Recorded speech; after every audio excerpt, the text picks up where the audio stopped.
우리가 아직 죄인 되었을 때 그리스도께서 우리를 위하여 죽으심으로 하나님께서 우리에 대한 자기의 사랑을 확증하셨느니라. 그러면 이제 우리가 그의 피로 말미암아 의롭다 하심을 받았으니 더욱 그로 말미암아 진노하심에서 구원을 받을 것이니 곧 우리가 원수 되었을 때 그의 아들의 죽으심으로 말미암아 하나님과 화목하게 되었은즉 화목하게 된 자로서는 더욱 그의 살아나심으로 말미암아 구원을 받을 것이니라. 그뿐 아니라 이제 우리로 화목하게 하신 우리 주 예수 그리스도로 말미암아 하나님 안에서 또한 즐거워하느니라. 그러므로 한 사람으로 말미암아 죄가 세상에 들어오고 죄로 말미암아 사망이 들어왔나니 이와 같이 모든 사람이 죄를 지었으므로 사망이 모든 사람에게 이르렀느니라. 여러분 안녕하세요. 오늘도 우리가 계속해서 이 하나님의 은혜를 또 이 복음과 또 하나님과 우리 사이의 관계, 또 오늘 우리가 그리스도인으로서의 정체성을 가지고 계속해서 믿음으로 나누고 나아가는 이 여정들을 함께하기를 간절히 소망해 봅니다. 어제는 우리가 하나님과 분리됨으로 쉽게 말해 죄인이 됨으로써 인해 변질됐던 세 가지, 즉 하나님과 원수된 관계, 그리고 영원한 생명을 잃어서 죽음을 향해 달려가는 존재, 현재의 상태, 그리고 하나님의 자녀에서 죄의 종 노릇하게 되는, 그러니까 하나님의 상속자의 자리에서 죄의 종의 나락으로 떨어진 어떤 우리의 존재의 변질에 대해서 한번 나눠보았습니다. 오늘은 그 남은 두 영역, 그러니까 그 우리가 죄인됨으로 인해서 하나님과 원수됨으로 인해서 또한 우리의 미래가 어떻게 되었고 또 이 세상이 어떻게 되었는가를 또 함께 좀 나누면서 이 죄의 결과의 부분들을 좀 마무리할까 합니다. 우리가 죄인됨으로 인해 변질되는 이 네 번째 결과는 우리의 미래의 변질입니다. 제가 히브리서 9장 27절 그리고 고린도후서 5장 9절에서 10절의 말씀을 한번 읽어볼게요. 먼저 히브리서 9장 27절의 말씀입니다. 한 번 죽는 것은 사람에게 정해진 것이요 그 후에는 심판이 있으리니. 아멘. 고린도후서 5장 9절에서 10절도 제가 한번 읽겠습니다. 그런즉 우리는 몸으로 있든지 떠나든지 주를 기쁘시게 하는 자가 되기를 힘쓰노라. 이는 우리가 다 반드시 그리스도의 심판대 앞에 나타나게 되어 각각 선악간에 그 몸으로 행한 것을 따라 받으려 함이라. 아멘. 이렇게 되어 있습니다. 여러분 오해하지 마십시오. 우리가 예수 그리스도를 믿는다고 해서 이 주님의 심판을 피할 수 있게 되는 건 아닙니다.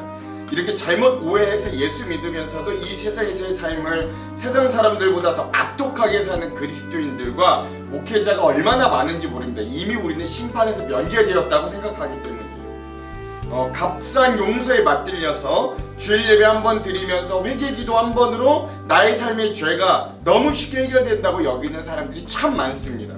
그러나 사도 바울 선생님은 우리가 지금 방금 읽었던 것처럼 고린도후서 5장 10절에 우리가 다, 즉 이 말 안에 이 다라는 말 안에는 믿는 자든 믿지 않는 자든 모두가 반드시 하나님의 판결, 즉 심판 앞에 서게 될 것이라고 확실하게 이야기하고 있습니다. 그러니까 우리는 우리의 죄로 인하여 하나님의 심판대 앞에 서야 하는 그 심판을 기다리는 존재들입니다. 우리는 우리의 이 생에서의 삶을, 이 땅에서의 삶을 심판의 주 되시는 그 예수님 앞에서 판결받게 될 것입니다. 그리고 우리가 믿는 삶을 살고 예배 드리고 기독교인으로 살았다 할지라도 우리의 이 생에서의 삶이 낱낱이 드러날 것이고 때론 하나님의 책망을 받을 수도 있을 것입니다. 그러니 여러분 이 사실을 꼭 기억하시기 바랍니다. 그 심판의 자리, 그 판결의 자리는 영원한 생명과 영원한 죽음이 교차하는 엄중한 자리이고 그 자리를 주님은 분명 우리의 이 땅에서의 삶을 통해 판단하신다라는 것이죠. 그러나 여러분 또 우리가 너무 불안해하지 말 것은 그러나 그때 우리의 믿음 그리고 성령님께서 충만히 우리 가운데 계신다면 그것이 증거가 됩니다. 또 그런 자들의 삶의 모습은 분명 변화되고 다른 모습일 거예요. 좀 부족해도 예수님을 닮아가려고 평생 했던 그런 모습들일 겁니다. 그러니까 우리가 지금 모든 죄와 이 생에서의 부족함을 하나님께서 그때 판결로 그저 면제해 주실 것이라. 우리가 의인이어서 그냥 바로 천국을 가는 게 아니라, 우리에게 죄가 없어서 천국 가는 게 아니라, 우리가 하나님 판결 앞에 서지만 말씀해 보면 그때 하나님은 우리의 믿음을 보시고 예수를 닮아가려고 평생 그렇게 따라가는 우리의 그 믿음을 보시고, 아 그래 그 믿음이라면 내가 너의 죄를 면제해 주마 하고 면제케 해주신다. 죄가 없어서 의롭다 하지 않으시고 믿음을 통해 의롭다 해주십니다. 이신칭의라고 하죠. 그러므로 오늘 우리가 여전히 죄인된 삶에 묶여있지만, 그럼에도 우리의 맨 마지막 날 우리를 판결하고 심판하실 주님을 기억하면서 오늘의 삶을 되돌아보고, 그러므로 우리가 죄인된 길에서 조금이나 말아도 벗어나려고 애쓰는 삶이 되어야 합니다. 그것이 바로 성화, 거룩함으로 나아가는 예수를 닮는 삶이다 라고 할 수 있는 거죠. 네 번째, 그래서 우리가 원래는 하나님께서 심판이 없는 존재였으나 죄로 인해 우리가 하나님과 원수됨으로 우리가 심판을 기다리는 존재로 전락했다. 이 네 번째 결과고요. 마지막 다섯 번째, 이 세상의 영역입니다. 우리가 죄인됨으로 인해 변질된 다섯 번째 결과는 전에도 함께 나눴듯이 이 세상이 우리뿐만 아니라 우리를 통해 이 세상의 깨짐, 이 세상의 뒤틀림, 그리고 이 세상의 삶의 고통, 이런 것들이 결과로 우리에게 다가왔다 라고 할 수 있습니다. 이거 중요한 포인트입니다. 너무 죄가 개인적인 영역에만 gat혀 있는 것이 아니라요, 이 죄로 인해, 우리의 개인의 죄로 인해 이 세상이 깨지고 하나님의 창조의 원리가 깨졌고, 그래서 우리가 그 자업자득으로 그것을 또 결과로 고통과 뒤틀림과 깨진 세상 가운데 아파하고 있다. 이 현실을 인식해야 됩니다. 맨 처음 우리가 나누었던 에덴 동산의 상황을 다시 한번 짚어볼게요. 제가 창세기 3장 9절에서 13절 그리고 16절에서 19절을 한번 여러분에게 읽겠습니다. 좀 길지만 한번 잘 들어봐 주십시오. 먼저 9절에서 13절입니다. 여호와 하나님이 아담을 부르시며 그에게 이르시되 내가 어디 있느냐? 이르되 내가 동산에서 하나님의 소리를 듣고 내가 벗었으므로 두려워하여 숨었나이다. 이르시되 누가 너의 벗었음을 내게 알렸느냐? 내가 네게 먹지 말라 명한 그 나무 열매를 내가 먹었느냐? 아담이 이르되 하나님이 주셔서 나와 함께 있게 하신 여자, 그가 그 나무 열매를 내게 주므로 내가 먹었나이다. 여호와 하나님이 여자에게 이르시되 내가 어찌하여 이렇게 하였느냐? 여자가 이르되 뱀이 나를 꿰므로 내가 먹었나이다. 아멘. 16절에서 19절도 읽어볼게요. 창세기 3장 16절에서 19절입니다.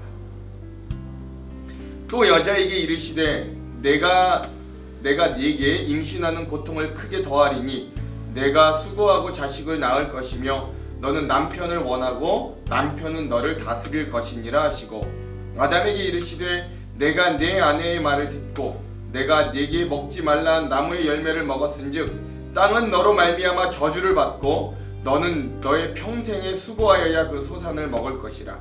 땅이 너에게 가시덤불과 엉꺼운 키를 낼 것이라. 내가 먹을 것은 밭의 채소인즉 내가 흙으로 돌아갈 때까지 얼굴에 땀을 흘려야 먹을 것을 먹으리니 내가 그것에서 취함을 입었음이라. 너는 흙이니 흙으로 돌아갈 것이니라 하시니라. 아멘. 이처럼 죄로 인해 세상이 깨졌고 그 안에 살던 우리 인간의 삶과 관계도 모두 저주와 고통 가운데 갇히게 되었습니다.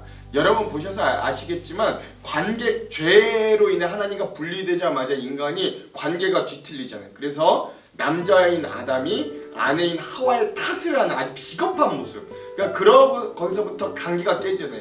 또 아내인 하와는 동물인 뱀의 탓을 하는, 그냥 모든 인간과 동물과 자연세계의 모든 관계들이 서로가 서로에게 뒤틀리고 깨져버리는 일들이 일어나는 거예요.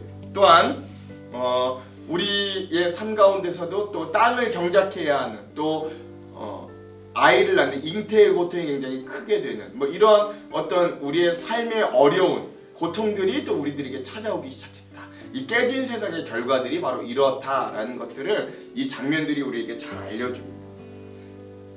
모든 것이 공급되었고 모든 것이 주어졌던 에덴 동산에서 죄로 인해 우리는 깨어진 세상을 온몸과 온 인생으로 겪어야 하는 저주받은 자들로 나락되었습니다. 그래서 오래전 모세도 이러한 우리의 존재를 보며 시편 90편에 이렇게 고백하잖아요.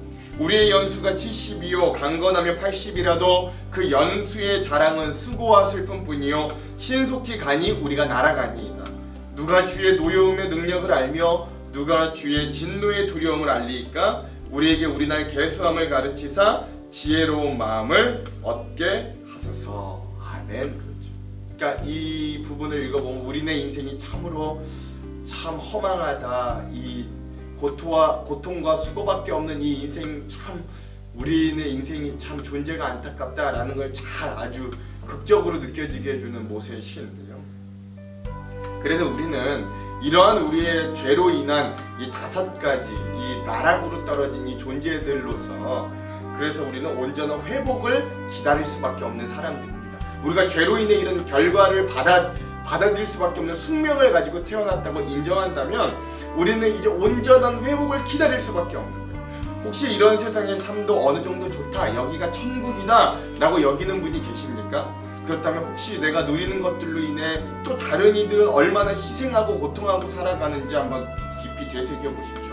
여러분들이 마시는 커피를 위해서 저 제3세계 커피를 추출하는데 어린 아이들이 새벽부터 나아가서 노동하고 학대받아서 우리가 그 커피를 여기서 마실 수 있다는 걸 기억하십시오. 내가 낀 다이아몬드 반지 하나가 때문에 어떤 지역에서는 그것이 또 굉장히 큰 이득이 남는다고 해서 내전이 일어나고 그래서 블러드 다이아몬드라고 하잖아요. 피의 다이아몬드라고 해서 또 어떤 이들은 그 다이아몬드를 안 사는 운동도 하잖아요. 그러니까 내가 뭔가를 누리기 위해서 누군가 굉장히 고통과 피 흘림과 죽음을 당해야 하는 그런 이 세상에 깨진 세상 가운데 우리가 있는 거예요. 그러니까 내가 이 세상의 삶이 좋다, 누리는 것이 많다, 이 세상의 삶 자체가 나에게 천국이다 라고 할지라도 그것 자체가 천국이 아니라 누군가의 피와 누군가의 죽음과 누군가의 고통을 수반으로 내가 누리는 것이 많은 것이다 라는 걸 생각해보면 우리의 세상이 정말 깨졌구나, 우리의 세상이 정말로 아프고 고통 가운데 있을 수밖에 없구나 라는 걸 인식하게 됩니다. 또 하나, 내가 정말 이 세상의 것들이 좋은 만큼 하나님은 얼마나 잊고 살아가는지도 한번 되짚어 보시기도 바랍니다. 그러니까 여러분, 중요한 건 우리가 이런 상태를 인정해야 되는 거예요. 그리고 예수를 만나고 난 이후에도 우리의 삶은 여전히 이런 죄 가운데 있는 삶임을 또 인정할 수밖에 없는 겁니다. 그래서 우리 기독교의 신앙을 알고 있는 그러나 믿지 않는 자들은 우리 기독교 신앙의 이런 고백과 이 인간에 대한 이 죄인됨을 고백함을 듣고 야, 기독교는 너무 인간상에 대해 부정적이다, 너무 비하한다, 우리가 꼭 그렇게 죄인이어야만 하는가? 라고 반문합니다. 그러나 저는 그 질문에 대답해야 한다면 저는 이렇게 대답합니다. 예, 맞습니다. 우리는 이런 존재일 수밖에 없어요. 당신이 만약 죽음을 피할 수 있는 방법을 아신다면 제가 인간이 이런 존재가 아님을 인정하겠습니다. 만약에 인간이 남의 불행을 딛고 나의 행복을 사는 존재가 아님을 증명한다면 내가 당신의 말을 인정하겠습니다 라고 대답하겠습니다. 반박하고 싶어요. 그래서 정말 중요한 결론은 우리가 이렇게 진정 죄인된 우리를 인정한다면, 그래서 우리 자신들로 인해 하나님과의 관계, 또 우리의 현재, 그리고 우리의 신분, 우리의 미래, 또 우리의 깨진 세상에 우리가 그것들이 우리가 죄로 인한, 우리 죄로 인한 내가 주범임을 고백할 수밖에 없다면, 진정 그렇게 고백한다면 하나님이 우리에게 필요하다고 우리는 고백할 수밖에 없습니다. 그러니 그 위대한 신앙의 아버지 같은 바울 선생님도 그런 자신의 존재를 보고 뭐라고 이야기하냐면 로마서 7장 24절 25절에 이렇게 고백하잖아요. 잘 들어보십시오. 오호라, 나는 곤고한 사람이로다. 이 사망의 몸에서 누가 나를 건져내랴. 우리 주 예수 그리스도로 말미암아 하나님께 감사하리로다. 그런즉 내 자신이 마음으로는 하나님의 법을, 육신으로는 죄의 법을 섬기노라. 아멘. 그래서 이러한 사실을 진정 믿고 받아들인다면 믿는 자들은 우리로서는 도저히 답이 안 나온다라는 걸 고백할 수밖에 없어요. 우리로서는 도저히 이 5가지 우리가 나락으로 떨어진 이 상태에서 이걸 회복할 수 있는 힘이 도저히 나오지 않는 거예요. 근데 여러분, 우리 기독교 신앙의 신비는 이러한 자기 고백과 인정 위에 놀라운 구원의 은혜가 꼽힌다는 사실입니다. 아, 내가 주인이구나, 내가 주범이구나, 내가 이렇게 하나님과의 관계, 나의 현재, 미래, 신분, 세상 다 깨뜨렸지만 내가 그것을 인정하니까 내가 나락으로, 진짜 더 나락으로 떨어지는 것이 아니라 그런 고백 위에 진정한 구원의 꽃이 피기 시작한다라는 게 우리 기독교 신앙의 신비. 세상 사람들 보기엔 그래서 그것이 자기학대 같고 인간에 대한 심한 모독과 비하 같은 이 고백이 오늘 우리의 믿음의 놀라운 기초와 시작이 됩니다. 내가 죄인입니다. 내가 예수를 못 받았습니다. 이 고백이 우리의 신앙의 기초, 신앙이 된다는 거예요. 기초 토대가 된다는 거예요. 그 역설과 신비를 우리가 다 경험했기 때문에 오늘 우리는 이러한 세태 가운데서도 믿음을 포기하지 않고 하나님 앞으로 나올 수 있는 거죠. 그렇게 고백하는 여러분일 줄 믿어요. 그리고 저도 그래요. 사랑하는 성도 여러분, 그러므로 오늘 우리가 죄로 인해 이러한 존재임을 기억하시기 바랍니다. 죄로 인해 하나님과 원수되었고 나의 현재가 죽음을 향해 달려가고 있고 나의 미래도 심판받을 자리에 가고 있고 또 나의 신분도 원래 하나님의 자녀였다. 그 죄로 인해 죄 종노릇할 수밖에 없는 신분, 그러니까 죄의 종노릇하는 신분으로 바뀌었었고 또 그런 나로 인해 세상이 깨지고 고통스럽고 아파하고 있다라는 걸 여러분 우리가 인식할 수 있기를 소망합니다. 이 인식에서부터 시작합니다. 그리고 그 인식에서부터 우리가 놀라운 구원과 은혜를 또 맛보기도 앞으로 맛보기도 간절히 소망합니다. 아무쪼록 오늘 하루를 살아가실 때 이런 죄인된 나의 고백, 하나님 앞에 겸손하게 또 바짝 엎드릴 수 있는 귀한 은혜가 우리들에게 있기를 다시 한번 여러분들에게 소망해 봅니다. 주제가 좀 무겁습니다만 여러분 우리에게 꼭 필요한 주제입니다. 기억하시고 우리가 이런 마음들로 하나님 앞에 서게 되는 귀한 은혜가 있기를 다시 한번 최종적 마지막으로 주님의 이름으로 축원합니다. 기도하겠습니다. 하나님, 오늘 어제와 오늘 이 죄들로 인하여 우리에게 주어진 이 5가지 이 죄의 결과들에 대해 함께 나눴습니다. 이 죄로 인해 우리가 하나님과 원수되었고 우리가 죽음을 향해 달려가는 존재가 되었고 또 우리의 신분이 죄의 종으로 전락하였고 우리의 미래는 심판을 기다릴 수밖에 없고 우리로 인해 이 세상이 우리의 관계가 우리의 죄로 인해 깨지고 뒤틀리고 병들고 아프고 고통 가운데 살 수밖에 없는 존재임을 우리가 알게 됩니다. 그러니 주님, 우리가 조금이라도 우리가 예수 그리스도를 믿고 그 주님을 닮아가기 위해 이 죄와 결별할 수 있는 자들이 되기를 원합니다. 이 죄에서 조금이라도 벗어나기 위해 애쓰고 힘쓰는 자들이 되기를 다시 한번 소망합니다. 무엇보다 우리가 이런 죄인임을 인정할 수 있는 은혜가 있기를 소망합니다. 하나님, 우리와 함께하여 주시고 이 죄인을 용서하여 주시옵소서. 오늘도 그러한 주님의 은혜가 넘치는 하루 되도록 주여 우리와 함께하여 주시옵소서. 예수님 이름으로 기도합니다. 아멘. 오늘은 어노인팅 워십의 정결한 마음 주시옵소서 이 찬양을 듣고 오늘 영상을 마무리하도록 하겠습니다. 그럼 사랑하는 성도 여러분, 오늘도 죄의 유혹과 또 옛사람의 길에서 건승할 수 있는 저와 여러분 되기를 간절히 소망합니다. 여러분 승리하십시오. 사랑하고 축복합니다.